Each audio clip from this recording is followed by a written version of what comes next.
तुमने पूछा है स्त्री प्यार और पैसे में से पैसे को क्यों चुनती है। सबसे पहले तो इस बात को समझो कि जिसे तुम चुनाव कह रहे हो वह चुनाव है भी या नहीं, या वह सिर्फ एक मजबूरी है, या वह एक गहरी समझ है जो पुरुष के पास नहीं है। हजारों सालों से पुरुष ने स्त्री को क्या दिया है, जरा इतिहास के पन्नों को पलट कर देखो। पुरुष ने स्त्री को काटा है, छांटा है, उसके पंख कतर दिए। तुमने उसे आर्थिक रूप से अपंग बना दिया। तुमने उसे बाजार में जाने से रोका, तुमने उसे कमाने से रोका, तुमने उसे अपनी संपत्ति समझा। और आज जब वह सुरक्षा खोजती है तो तुम उसे लालची कहते हो। यह पाखंड है, यह पुरुष के अहंकार का सबसे बड़ा पाखंड है। मैं तुमसे कहता हूं, स्त्री पैसे को नहीं चुन रही है, स्त्री सुरक्षा को चुन रही है। और उसे सुरक्षा की जरूरत क्यों पड़ी? क्योंकि तुमने यानी पुरुष ने इस दुनिया को इतना असुरक्षित बना दिया है। युद्ध किसने किए? पुरुष ने। हत्याएं कौन करता है? पुरुष। स्त्रियों का बलात्कार कौन करता है? पुरुष। स्त्री और पुरुष की प्रकृति में एक बुनियादी फर्क है। पुरुष एक घुमक्कड़ है, एक आवारा बादल की तरह, आज यहां कल वहां। उसका प्रेम भी अक्सर एक हवा का झोंका होता है, आया, अच्छा लगा और चला गया। पुरुष का जैविक काम क्या है? संतान उत्पत्ति करना और आगे बढ़ जाना। प्रकृति ने उसे ऐसा ही बनाया है। लेकिन स्त्री पृथ्वी है, उसे बीज को धारण करना है, उसे 9 महीने तक जीवन को अपने भीतर पालना है। और सिर्फ 9 महीने नहीं, उसके बाद वर्षों तक उस शिशु को बड़ा करना है। जो मां बनने वाली है या जो मां बन सकती है वो हवा में महल नहीं बना सकती। उसे जमीन चाहिए, उसे ठोस आधार चाहिए, उसे घोंसला चाहिए। प्यार बहुत सुंदर है, मैं प्यार का विरोधी नहीं हूं, प्यार से बड़ा कोई काव्य नहीं। लेकिन क्या तुम अपने बच्चे को प्यार खिलाओगे? जब बच्चे को भूख लगेगी तो क्या तुम उसे अपनी प्रेमिका के लिए लिखी गई कविता सुनाओगे? नहीं, उसे दूध चाहिए, उसे भोजन चाहिए, उसे छत चाहिए। स्त्री का यह चुनाव पैसे के लिए नहीं है, यह चुनाव जीवन के लिए है। वो भविष्य को देख रही है। पुरुष केवल वर्तमान में जीता है, काम वासना के क्षण में। स्त्री भविष्य में जीती है, संतान के भविष्य में। इसलिए उसका पैसे को चुनना कोई पाप नहीं है, यह उसकी ममता का ही एक व्यावहारिक रूप है। तुम्हारे कवि, तुम्हारे शायर, वे सब पुरुष थे। उन्होंने प्यार को बहुत रोमानी बना दिया। हम भूखे मर जाएंगे लेकिन साथ रहेंगे। ये सुनने में अच्छा लगता है, सिनेमा के पर्दे पर अच्छा लगता है, लेकिन यथार्थ में जब पेट में आग लगती है तो सारा प्रेम खिड़की से बाहर कूद जाता है। स्त्री यथार्थवादी है, पुरुष स्वप्नदर्शी है, और जीवन को दोनों की जरूरत है। लेकिन जब चुनाव का वक्त आता है तो स्त्री जानती है कि सपने ओढ़कर सोया नहीं जा सकता।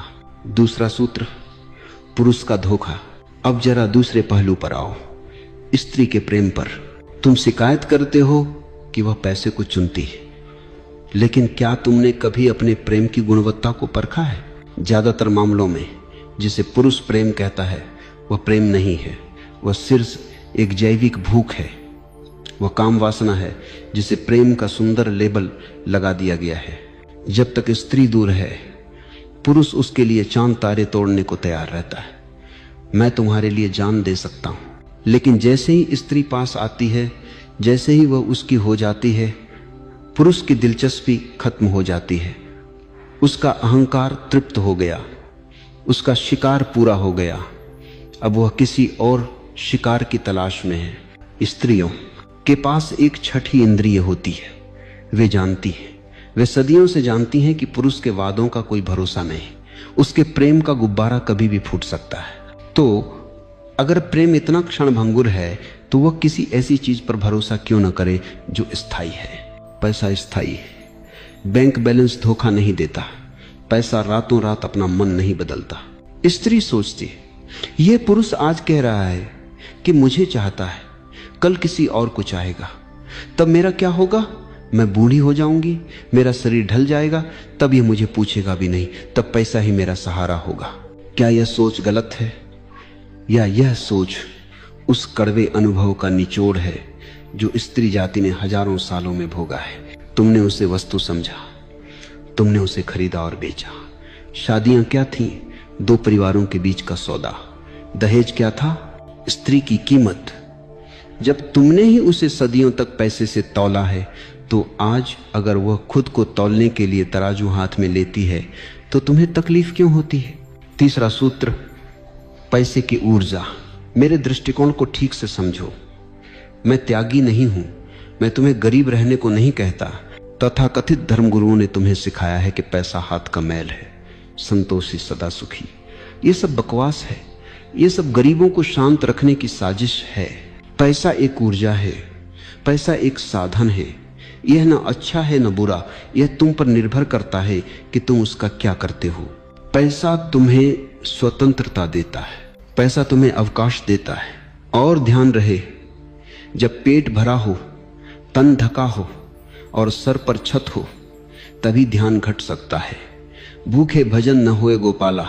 तो अगर एक स्त्री पैसे को चुन रही है तो वह अनजाने में ही सही, लेकिन वह जोरबा बन रही है। वह जीवन के रस को चुन रही है, वह दरिद्रता को नकार रही है, और मैं इसका समर्थन करता हूं। मैं चाहता हूं कि तुम सब अमीर हो जाओ, बाहर से भी और भीतर से भी। स्त्री अगर अमीर पुरुष को चुनती है तो वह बुद्धिमानी का काम कर रही है। वह क्यों किसी भिखारी के साथ नरक में रहे? क्या गरीबी में कोई आध्यात्मिकता है?